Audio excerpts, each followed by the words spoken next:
is muted, then trying to make people laugh with an audience that's muted is hard for any comedian.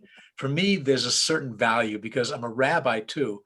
And so it helps me with my theological research because doing stand-up in front of them. Would you get me a Diet Coke while you're in there? I developed something called designated laugher that Char mentioned.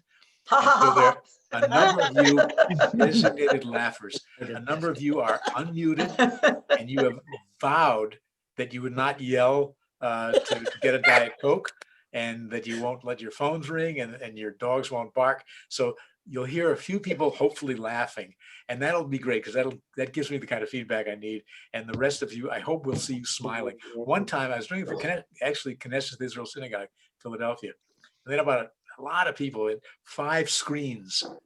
And as I was talking, I was going from screen to screen. And with these screens, you can either have just your name there, or you can have a live picture or a photograph like this, just a background.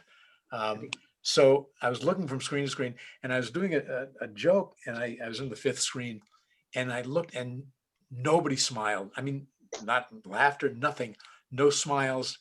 And I said, what did I do? Did I mess up something? Did I forget a word? And then I realized on that screen, it was an entire screen of still pictures. Still pictures don't laugh, but so now we've got designated laughers. And I hope that when you hear other people laugh, when you do stand up, if there are a couple hundred people sitting in front of you, and then somebody walks in late and sits in the back, I know that when I do something, if the whole audience is hysterical, I'll look in the back at the people sitting there and they will not be laughing, because social psychologists tell us you're 27 times less likely to laugh when you're by yourself than when you're with a group. So we're hoping laughter comes back. I mean, that would be wonderful.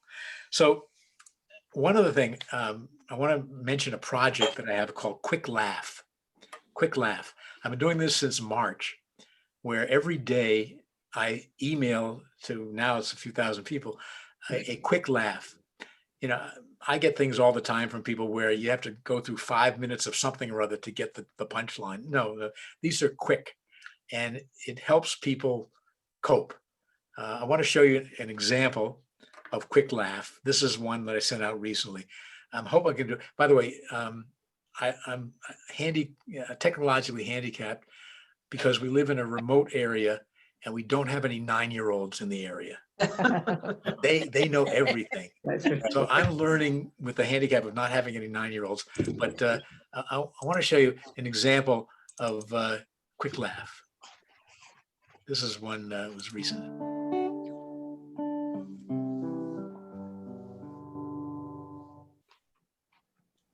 This whole business about being a rabbi and a stand-up comic came together in one moment recently. I was changing planes in Philadelphia on the way to a show in LA, and a woman walked up to me, did a double take. She said, "You're Rabbi Alper, aren't you?" I said, "Yes." She said, "You probably don't remember me." She said, "But I was a kid in your congregation here in Philadelphia during the early 80s. And I used to watch the way you would teach and services and counsel and preach. And so I decided to become a rabbi anyway."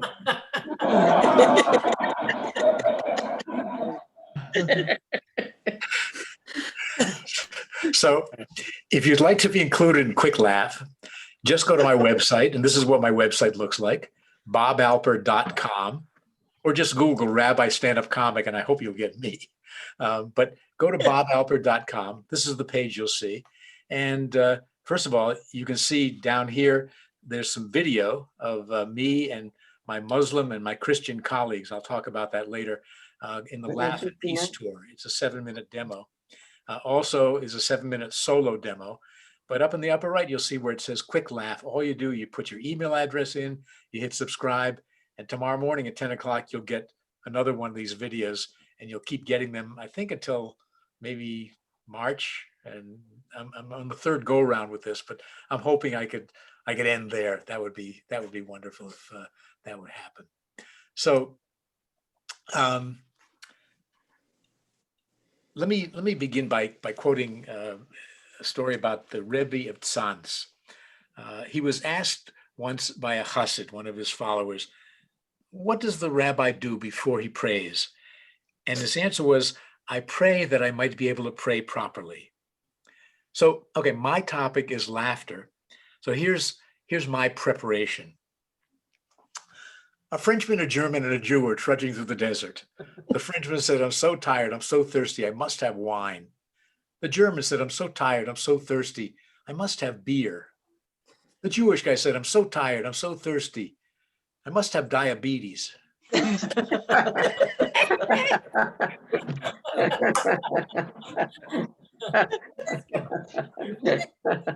minister was talking with his 10-year-old son and 8-year-old daughter. It was springtime. He thought, I really should teach them all about the Jewish holiday of Passover. So he told them the story, and then they went off to bed. And later on, the minister went up to go to sleep, and he saw on his daughter's door a sign that said, Dear angel of death, the firstborn sleeps across the hall.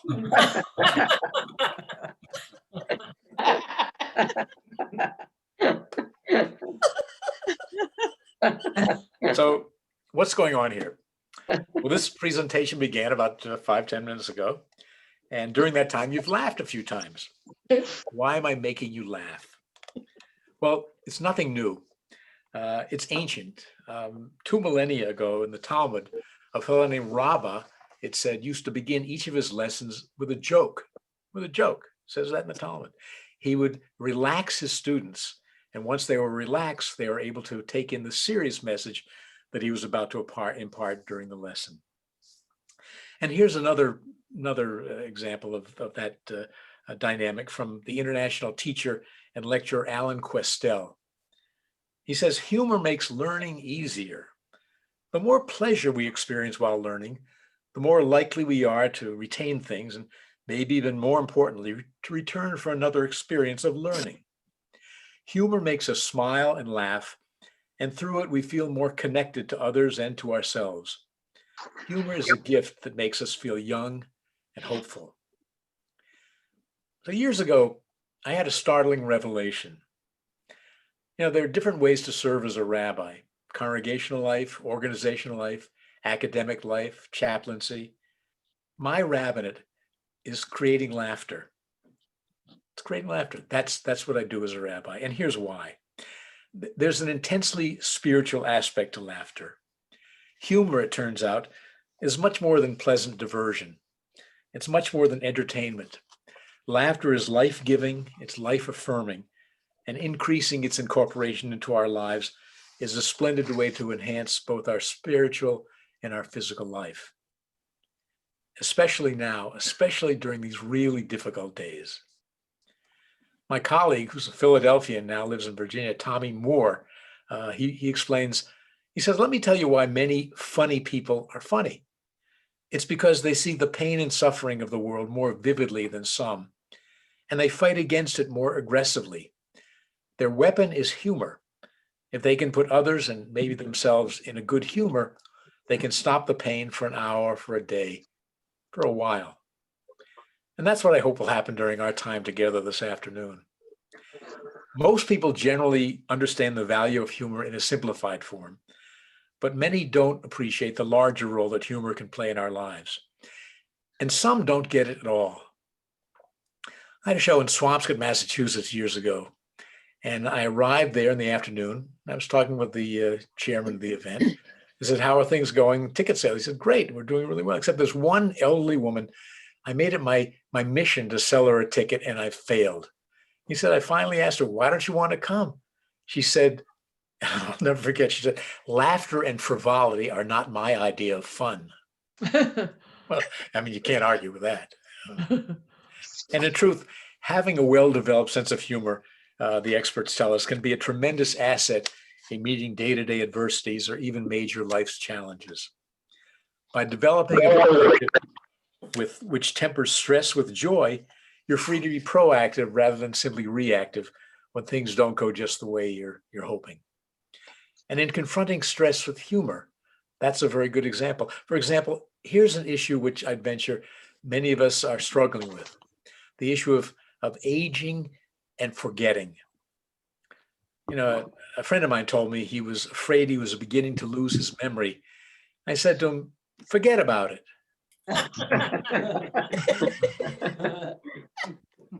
And of course, the story of two men who were just discussing the fact that they both have difficulty remembering people's names.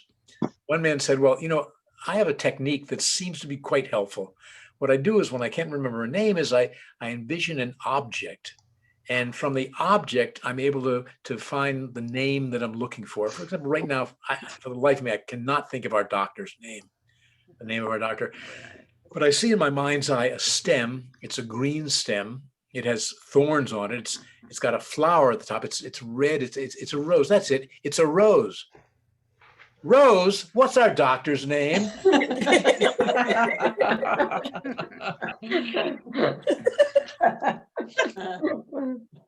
then the story of the men who graduated college together, a large group, fraternity brothers, and they decided they would have reunions every once in a while. They even had a committee to set up all the details. The committee was meeting when they were approaching age 40, I guess, and they said, let's go to the restaurant Nola because they have really good-looking waitresses and they wear low-cut dresses. At 50, they said, let's go to the restaurant Nola because they have an excellent wine cellar and a lovely menu. At 60, let's go to the restaurant Nola because they observe a no smoking policy and it's quiet. We can have meaningful conversation. At 70, let's go to the restaurant Nola because, well, it's handicap accessible. At 80, let's go to the restaurant Nola because we've never been there.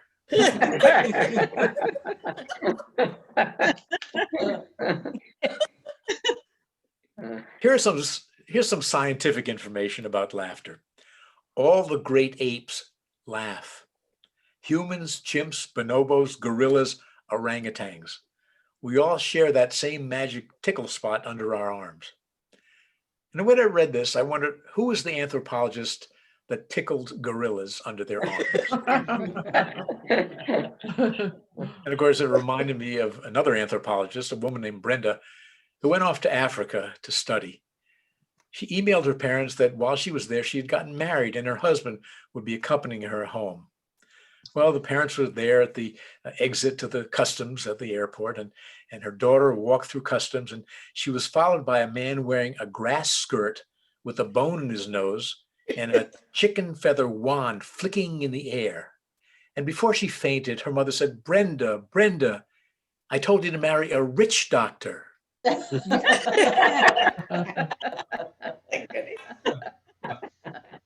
So, what are the subjects that humanity has always found funny?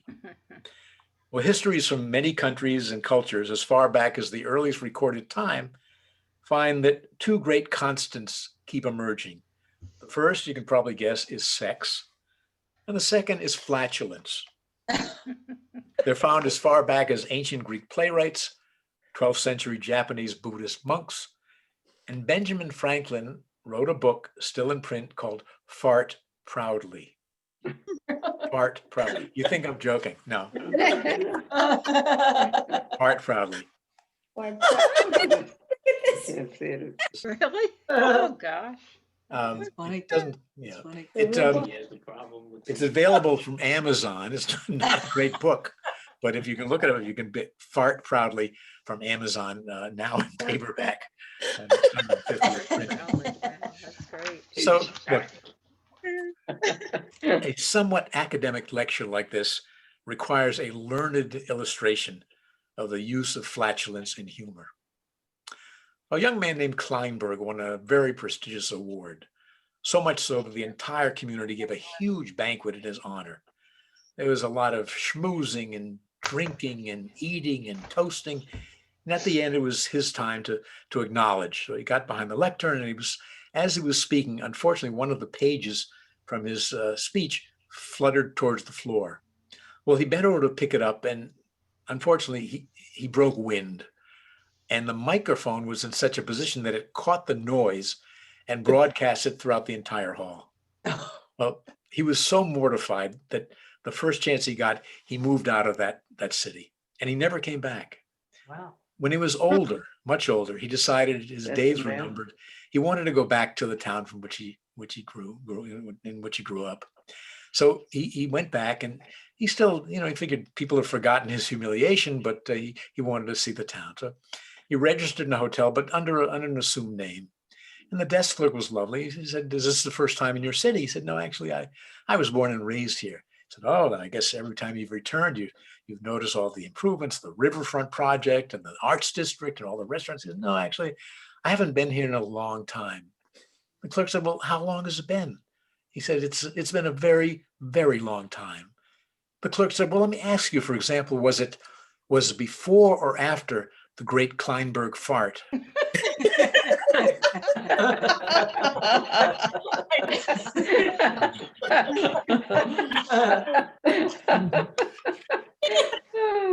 So the physical ramifications of laughter are well documented. The classic book, of course, is Norman Cousins' Anatomy of an Illness, in which the former editor of the Saturday Review documented how, while battling a fatal disease, he checked himself out of the hospital and into a hotel room equipped with a slew of Marx Brothers comedies. As he explained, "I made the joyous discovery that 10 minutes of genuine belly laughter had an anesthetic effect and would give me at least 2 hours of pain-free sleep." Laughter, it turns out, stimulates the release of endorphins, the body's own pain-fighting enzymes. And the Journal of the American Medical Association reported on a Japanese study which found that skin welts shrank in allergy patients who watched Charlie Chaplin's comedic classic Modern Times, but not in patients who watched the Weather Channel. Humor appears in the Bible many more times than we know. We'd probably find more of the humor if we read the Bible with the mindset of the scientifically unsophisticated people who wrote it. And we'd find more humor if we'd stop reading the Bible in a voice that my beloved teacher, Rabbi Sam Sandmel, called a vibrato with a tear in it.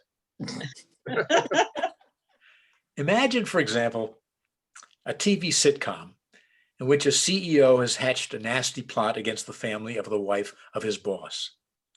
The wife gets wind of it, and at a small dinner party, she informs her husband. Furious, the boss goes outside for a few minutes, at which point the guilty CEO starts begging the wife to help him. He pursues her around the room. She falls over backward onto a couch. The CEO trips and falls right on top of her just as the boss returns. The boss is not happy. But surprise, this is not a plot from a TV sitcom. It's from the biblical book of Esther. And the boss is King Ahasuerus, and his wife is Esther, and the CEO, of course, is Haman. And the best line, you can look it up. When the king finds Haman on top of his queen, he exclaims, "Does he mean to ravish the queen in my own palace?" Now, while an understanding of the value of good humor as physical therapy is relatively recent, another story in the Bible clearly presents laughter as a means of coping with difficult emotional issues. At one point, an angel tells Abraham that his wife Sarah will bear a son. And in his response, Abraham threw himself on his face and laughed as he said to himself, "Can a child be born to a man 100 years old? And can Sarah bear a child at 90? The story in Genesis continues. Sarah was listening at the entrance of the tent. Now, Abraham and Sarah were old, advanced in years. Sarah had stopped having the periods of woman. And Sarah laughed to herself, saying, "Now that I'm withered, am I to have enjoyment with my husband so old?" Let me repeat that line. Now that I am withered, am I to have enjoyment with my husband so old? And you thought all those Viagra jokes were new. Speaking of which, I heard about a minister who walked into a classroom and said, "Who can tell us about the resurrection?" And one kid said, "If it lasts more than 4 hours, call a doctor." Remember that. So the story continues. Then the Lord said to Abraham, "Why did Sarah laugh, saying, 'Shall I in truth bear a child as old as I am? Is anything too wondrous for the Lord? I will return to you at the time that life is due, and Sarah shall have a son." At that point, Sarah lied, saying, "I did not laugh," for she was frightened. But the Lord replied, "You did laugh." So what we have here is Abraham flat on his face, guffawing at the thought of geriatric fatherhood. Now, I was doing this story in Memphis, and there were about 50 people around a big table, and I decided it was kind of a loose morning. I was whatever. What does it mean to lie flat on your face, guffawing? So I got down on the carpet and I went, sorry, and it was cute. People got the idea. A few months later, I ran into the rabbi, Micah Greenstein, a friend of mine. He said, by the way, Bob, I meant to tell you, one of the ladies in the group thought that you were demonstrating Abraham and Sarah having sex. So we've got Abraham flat on his face, guffawing, and we've got Sarah laughing at the same time, at the same idea. And then she's involved in a small did so, did not, did so argument with God over whether she chuckled.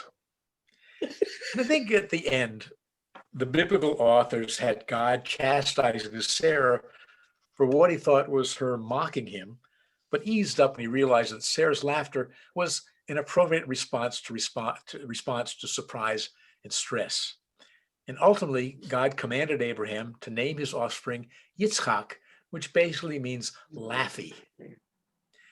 And in Genesis 21:5, the story concludes, now Abraham was 100 years old when his son Isaac was born.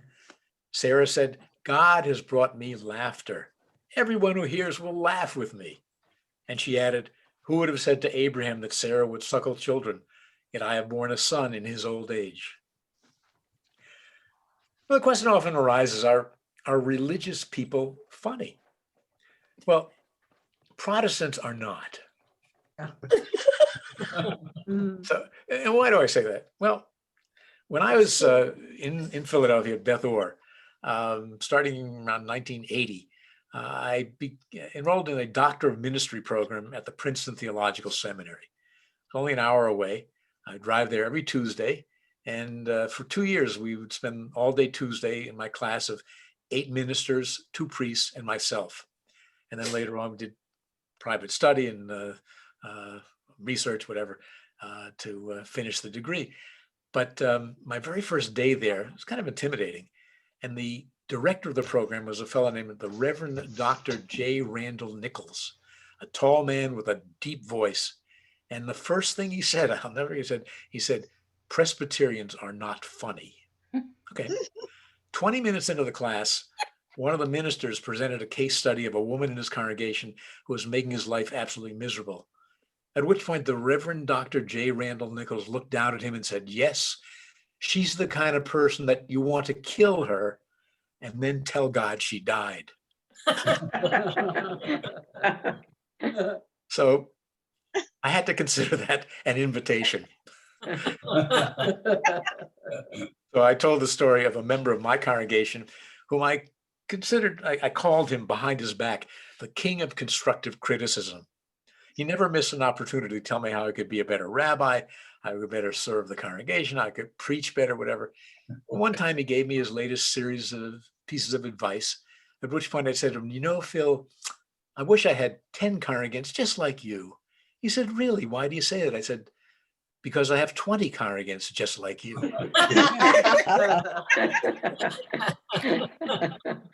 Not a true story. Episcopalians, they're pretty funny. We were having a discussion at lunch over when we prepare sermons. Southern Baptist said he writes his sermons in the summertime. Another one said he begins outlining right after he preaches on Sunday morning. I said I wrote Wednesday because I had to preach Friday night and Saturday. One of the priests said he put this off till Saturday night. The Episcopal priest concluded the discussion by saying, I usually schedule a long hymn before the sermon. How about Catholics? Groucho Marx once encountered a Catholic priest who declared, thank you, Groucho, for bringing so much joy and laughter into people's lives. To which Groucho replied, thank you for taking so much joy and laughter out of them.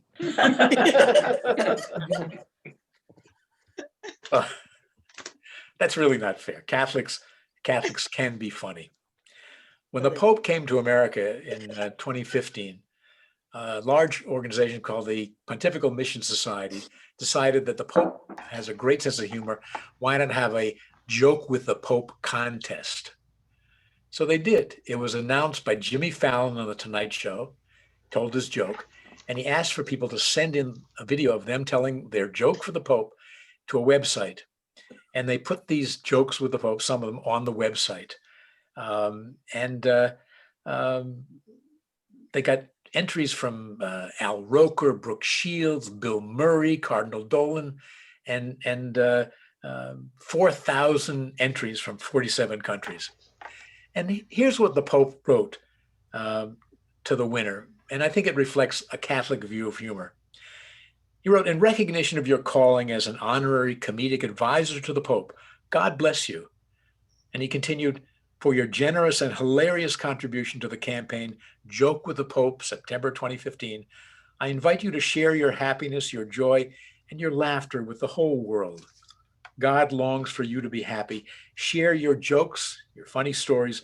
The world will be happier, it will be better. The Pope will be happy, and God will be happiest of all." See, I know those words well. I didn't find them on Google. I found them on my wall. I don't know if you can see it. Not with your background. Yeah. Mm-mm. Anyway,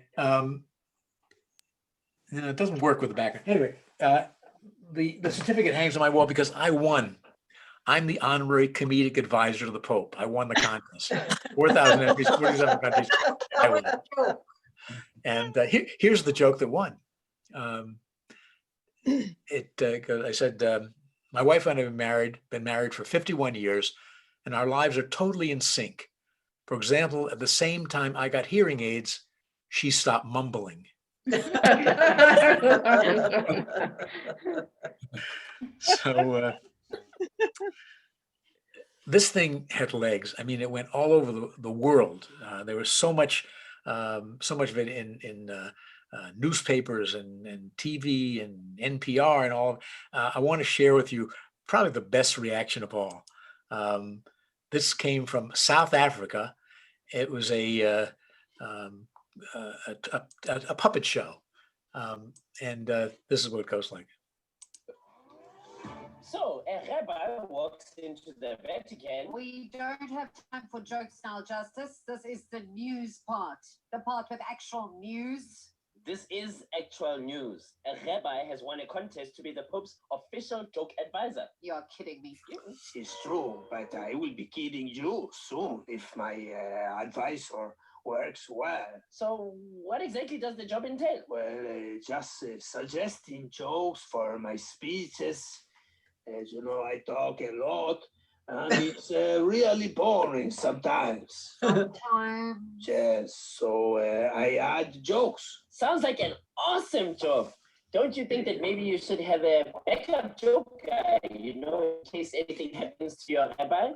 It can be dangerous out there for a rabbi. Are you passively aggressively threatening the Pope's rabbi? How dare you suggest such a thing? I never would. But if he happened to fall off the Vatican balcony, maybe the Pope would like a joke understudy? I don't know. Are you any good? Need an arc? I know a guy. Get it? I know a guy. I know a guy, as in Noah. Noah's Ark. I have heard this one before. Okay. How does Moses make his coffee? Come on, guys. How does Moses make his coffee? How? He brews it. Ah. You get it, as in Hebrews? Oh. I think I'm going to go with hoping the rabbi doesn't die.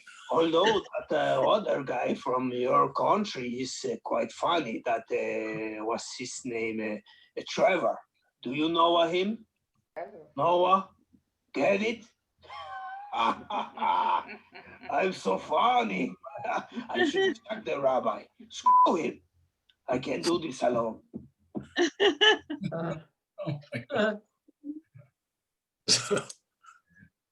That was a surprise. That it went all over the world, but that was the best reaction. So third question, we got the Christians, Catholics, Protestants, and the joke of the Pope contest. what about Muslims? Are Muslims funny? Well, I do this thing called the Laugh and Peace Tour I mentioned, and I've been working with Muslim comedians since 2002. I've worked with 5 different comedians. Currently work with a fellow named Gibran Salim, who's very funny, lovely guy. And I want to show you a quick example of one of the guys I work with. His name is Azhar Usman. Azhar performed, this is taken from a performance at the synagogue where where is it? Hang on. No. See, that's where I need a 9-year-old. There's the 9-year-old. Let's see if no, I lost it. Okay. So let me tell you what he did. Azhar gets on the stage. He's a big guy. He's got a huge beard, tall guy. He's of Indian background, and at a synagogue or any place to do, but particularly a synagogue, he'll walk out on the stage and he'll look at the audience and say, "I bet this is the first time you've ever seen someone who looks like me smile." And then he says, he says, "You know, I'm more Jewish." First of all, he grew up in Skokie, Illinois, but that's another story. He says, looks at the audience, he says, "I'm more Jewish than you are. I got the beard going. I keep strictly kosher, and I went to law school." Another guy I worked with, his name is Ahmed, who tells a story about how when he grew up in Riverside, California, he'd bring his friends, non-Arab, non-Muslim kids home with him from school, and they walked in, and there were his parents in the living room in prayer with their foreheads on the carpet. His friend looks down and says, "Mr. and Mrs. Ahmed, what'd you lose?" And I worked with a guy named Mo Amer. Did a lot of shows with him. He's Palestinian background. Mo has really skyrocketed comedically. He's got a great Netflix special called The Vagabond, which you really should check out. He opens with Dave Chappelle all the time. He's a great guy. Mo and I did a show in Congregation Kol Ami in White Plains, New York. And we were driving back to the hotel. He turned to me and said, "Bob, I meant to ask you, what does Kol Ami mean?" I said, "Well, it's Hebrew. It means voice of my people." He said, "Oh, because in Arabic it means eat my uncle."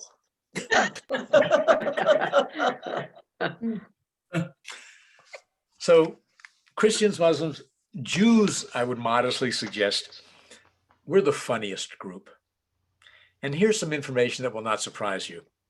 Jews love laughter. Andy Nolman, who's the founder and the former CEO, the driving force behind Montreal's Just for Laughs, the world's first and largest comedy festival, Andy put it best. He said, "It's been said that we Jews have been stereotyped as a funny people." Well, if we were to be stereotyped in any way, I could think of many worse ones than that. And in general, Jews are funny, but there's always the countervailing opinion. This is from the Talmud. It says, "Beware of too much laughter, for it deadens the mind and produces oblivion." I disagree. Are you native? So when I do interviews, Love it. the most frequently asked question, you can probably guess what it is. Why are so many Jews funny? Why do Jews value humor so much? And the converse, a German reporter asked Robin Williams, "Why do we Germans have such a poor sense of humor?" To which Williams responded, "Because you killed all the funny ones." Well, first, let me point out that Jews love comedy.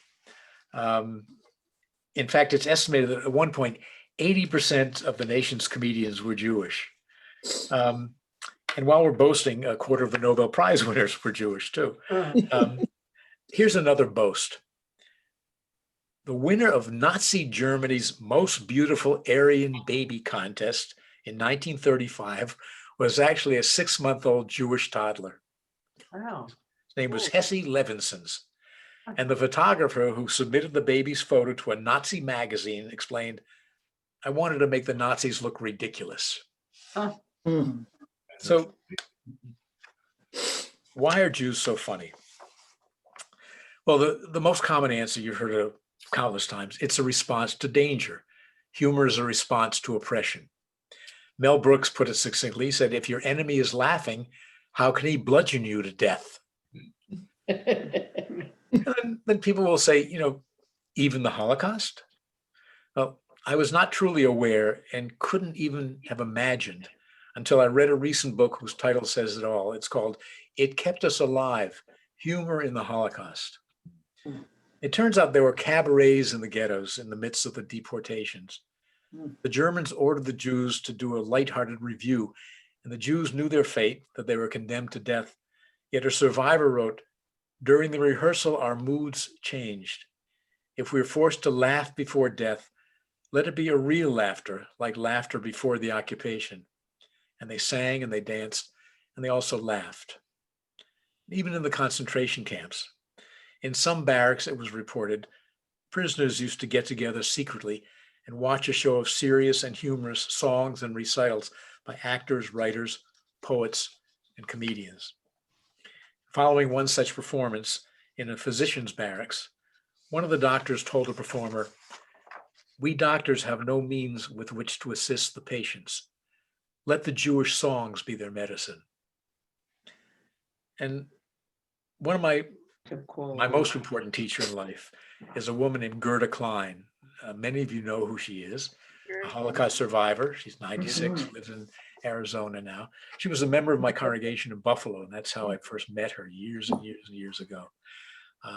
And she's taught me more important lessons than anyone in my life. Gerda, she wrote the book All But My Life, and she, whoops. Okay. We'll turn that off. It's my son calling. I forgot to turn that off. She, a biography of her life called, I think, A Boring Evening at Home, I think it was called, won an Emmy and an Oscar. And she received the Presidential Medal of Freedom. Lots of honors. But to me, she's Gerda, a wonderful woman. And I was talking with her a couple of years ago about this very issue of humor during the Holocaust. And she told me that when she was in the slave labor barracks with teenage girls, they used to put on plays. And she, a writer even then, wrote the plays that she still has. And she said there was humor in the plays. And the humor mostly was mocking their captors, mocking their oppressors. And it helped during those horrible, horrible times. Another example of the response to humor, the response to danger, it comes from an Israeli joke book, 1950s. It tells how an elderly man refused to leave his home for the air raid shelter until he could find his dentures. His wife yelled at him, "What do you think they're dropping? Sandwiches?"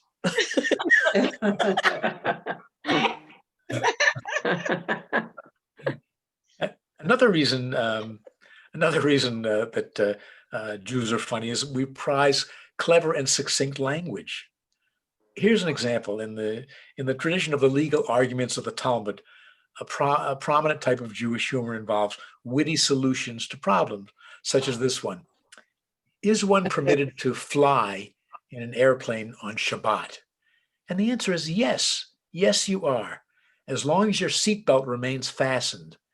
Then it's considered as if you are wearing the plane.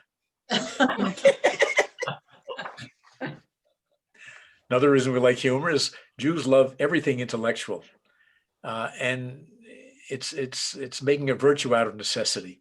When we're kicked out of a city, a town, a country, we can't take our farms with us. We can't take our houses. We can't take our factories. We can take our brains, and so we do. And humor is an intellectual pursuit. And even our pets are funny. Even our pets. We had a wonderful dog who unfortunately passed away about a month ago, named Barney, who had a good sense of humor. Barney did. I want to show you.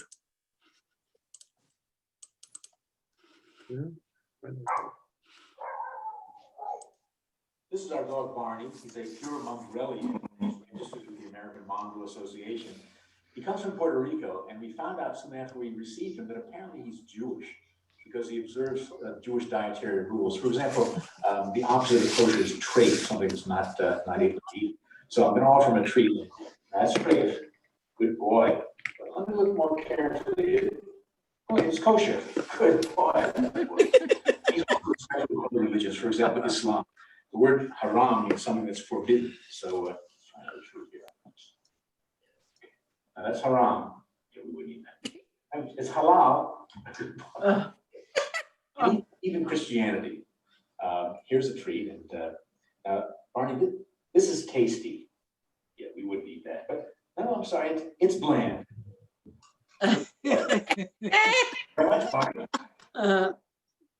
Oh, look at this dog. Barney. Brilliant. So, yeah, we miss him. It was a wonderful dog.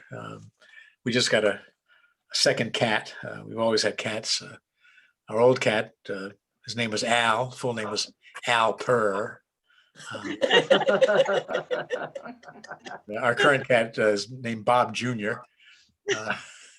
And then the new cat, her name is Loretta. So they're cute. Cats are. By the way, I don't know if dog owners, cat. Our cat, even our new cat, they do tricks. Cats are not known for tricks, but our cats are able to do tricks. Like Bobby, for example. I can hold him in my arms, and you're not going to believe they can do this. And I wish I thought maybe he'd saunter up at some point, but I could show it. But you have to take my word for it. I can hold him in my arms and say, Bobby, feign indifference.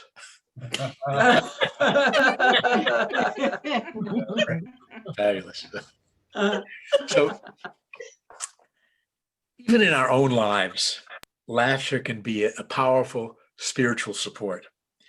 Which I think of three critical life events: weddings, raising teenagers, and funerals. Weddings, I always begin weddings, or almost always begin weddings, with a little bit of humor. It wasn't stand-up comedy, and we got serious very quickly, but I found by beginning with a little humor, it levels the playing field. It helps people relax, because there's a lot of stuff that goes on during a wedding. It's Nobody not just cares. ceremony. More than that, it's the existential issues. It's your child growing up. It's surrendering your child to a different family. It's maybe not liking whom your child has chosen. It may be tension with the in-laws. Who knows? It's all the details of a wedding. The caterer is going to show up. Is the food going to be good? Are the flowers going to wilt? All those things go on. A little bit of humor at the beginning of the ceremony relaxes people and helps them invest themselves in the ceremony itself. Frequently, I would begin by telling how I would say it's a lovely setting we have here for this wedding, but the worst wedding I ever officiated was in Philadelphia. It was in the middle of the summer. The people would, and it was an outdoor ceremony. I knew how it would happen. People select the location in winter or spring, and they don't remember how absolutely dreadful it is in the middle of July in Philadelphia. In this case, the temperature was 99 degrees. Everyone stayed in the air-conditioned reception room to the very last moment. When it was time to begin, the ushers escorted all the elderly people out, and they did that first as a courtesy, so the older folks could spend just a little extra time in the heat. Yeah. The couple dragged themselves down the aisle. When they reached me, the bride looked at me imploringly. She said, "Rabbi, it's so hot. Could you please make it a quick ceremony?" I said, "Do you both want to be married?" They said yes. I said, "You are."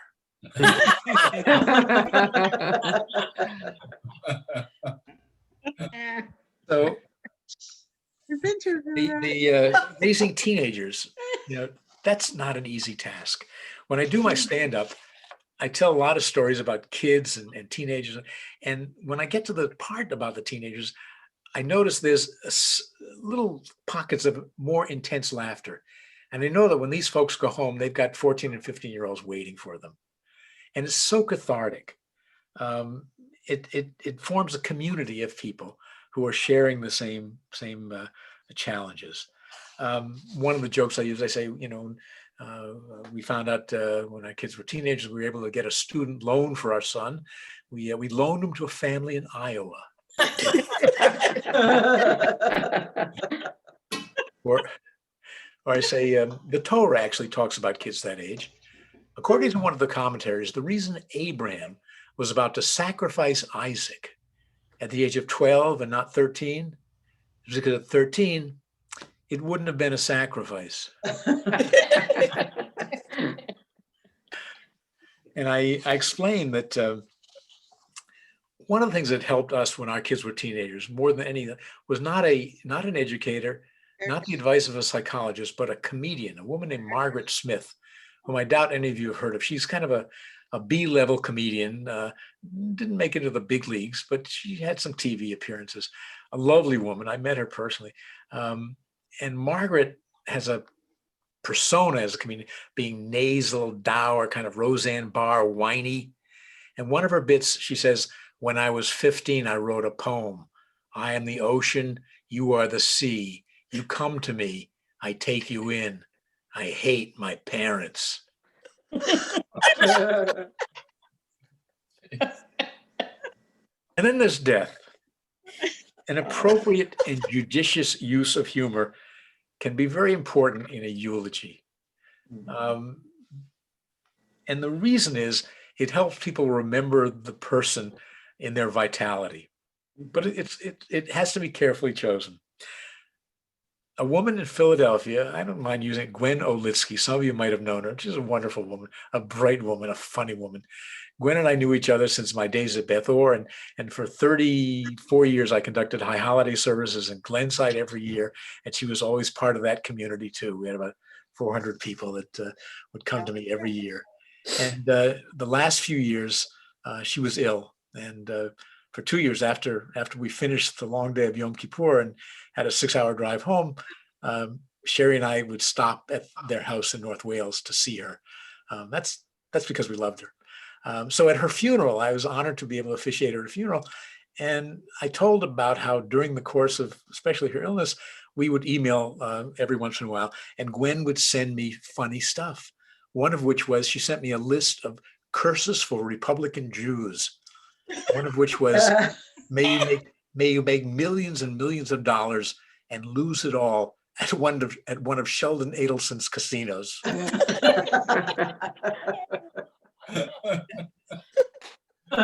And what this did before we got serious, it brought back, everyone was able to laugh with Gwen because we did it a lot when she was alive. And it was a way to remember her in her charming, vital best. Another example, I had a funeral where I didn't know the woman. I didn't know the family, but I met with them and they told me things about the woman.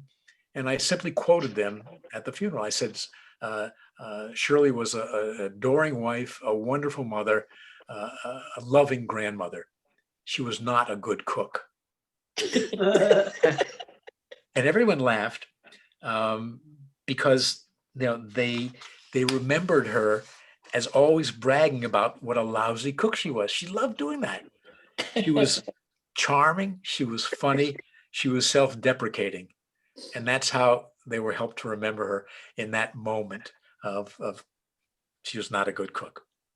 My aunt has 7 children. She was Jewish, but she had 7 children. I once asked my uncle, how come 7 children? He said, we live in the country. So, and it turns out one of my cousins, Ben Alper, is a comedy writer. He wrote for Leno and for Letterman, but and for me. But anyway, one time I was talking to my aunt, and I said, so how did you pick the name Warren? She said, well, after 5 children, I was all Warren out. And I have a hugely comforting memory of my mother's death. On what was her last day, she was unresponsive, sleeping in a coma, I guess you'd say. It was 4 o'clock in the morning. I was in the hospital down in Baltimore, where she lived. And my wife was there, my sister, my niece and nephew. They were asleep in the hospital. It was my turn. I was by her bed. And surprisingly, she opened her eyes and she began to talk. She was 86. She had a 90-year-old boyfriend named Ted. And so I said to her, Mom, Ted was here all day today. He loves you. And she looked up at me. She said, he adores me. And, she died. She died 24 hours later. But that's one of the last memories. And what a great memory that we could smile. Wonderful. And she was smiling as much as I was when she said that. So my suggestion is, my sage rabbinical advice is that we need to put more and more laughter into our lives at all times. Doing so does not require one to become a comedian or even a joke teller. Telling jokes is primarily acting. Having a good sense of humor means you can smile and laugh easily, that you're a person who values lightness and fun. It means you can see more than one side of the proverbial issue, more than one side to the issue, evaluating the proverbial glass as being half full rather than as half empty. Humor, of course, should be appropriate and unhurtful. Racist, dirty, homophobic stories and remarks carry with them a price, one that demeans the teller, while often making the listener feel uncomfortable. Well, I've been doing the comedy thing really for all my life and full-time for over 30 years. I love what I do. There's a lot of comedy in my rabbinate, and there's a lot of rabbi in my comedy. I really don't believe it's in any way a rationalization of my unusual dual career. I thought about it long and hard and finally have come to this conclusion.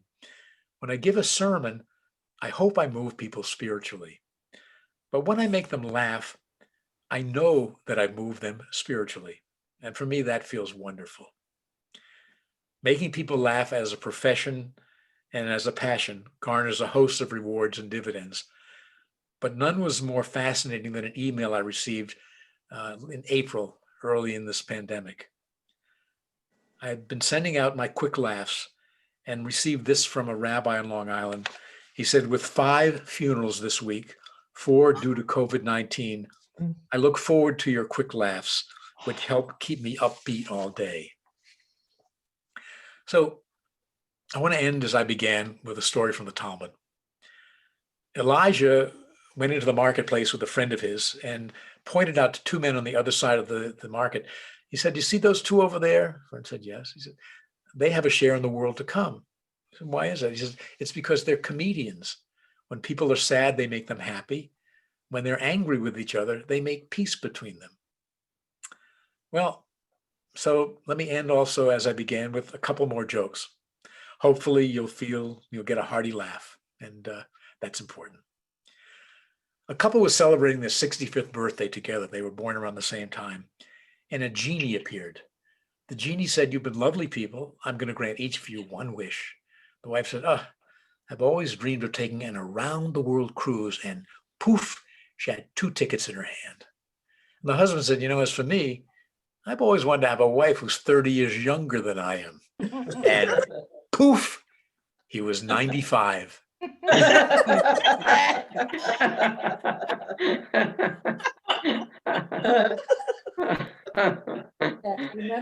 A young rabbi went to a senior residence. He was visiting with some of the people. Went over to one man, how old are you, sir? He said, I'm 87. She said, that's wonderful. May you live ad me'ava esrim to 120 like Moses, our teacher. And to a woman, how old are you? Rabbi, I just turned 92. Oh, wonderful. You should live to be 120 like Moses. And to a third man, and how old are you, sir? He said, Rabbi, you may not believe it, but I am actually 120 years old. She said, have a nice day.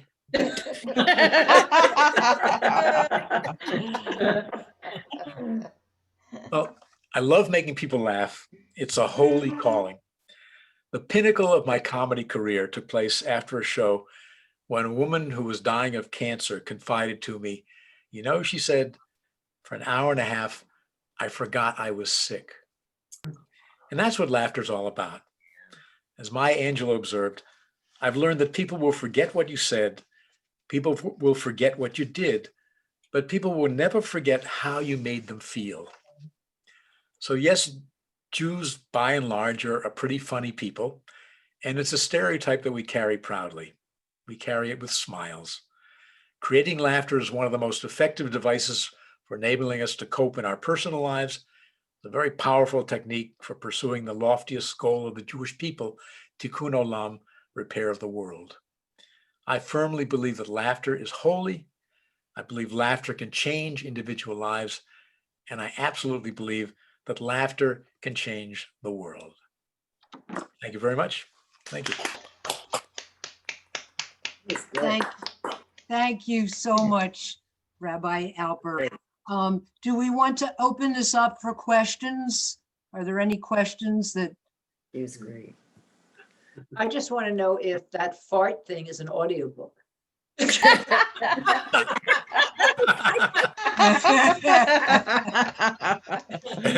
you, there's a combo. If you buy it from Amazon, you get the audio, you get the book and a whoopee cushion. Well, I think we can recommend that to our book. Sounds like you, Ellen. Yes. Yes. Do we have any other questions for Rabbi Alper? Okay. Rabbi, I want to thank you so much. That was so wonderful. I always know how good something is by the fact that my cheeks hurt just from smiling and laughing. So thank you. And Pleasure. and also, I just want to say to you that you've really made it when puppets are talking about you. So, congratulations. By the way, speaking, everything reminds me of something funny. So let me share with you. When we were at Cincinnati, in Hebrew Union College in Cincinnati, we had student pulpits during the last few years of our time there. And my last year, I was the chief rabbi of Owensboro, Kentucky. You may have heard of Owensboro. It was famous for being the home of the world's largest sassafras tree. That was what it had. But we had a religious school of five little kids. And came Hanukkah, I decided, there's only 5 of them, but they deserve the very best. And so I went out and I bought an Oscar the Grouch puppet and a Cookie Monster puppet and did a little puppet show during services. And I renamed the Cookie Monster the Hanukkah Candle Monster. And it was adorable. It was really very sweet. At the right point in the service, I ducked down behind the lectern and I did the little thing. And the kids loved it. Unfortunately, that was the only time we used to go there every other weekend. We'd go out to our student pulpits. And that was the only time during my year of visits that a visiting church group came unannounced. So at the Oneg afterwards, a 15-year-old from the church came up to me with a tie and a half-eaten latke. He says, so Rabbi, do y'all worship the puppets every week?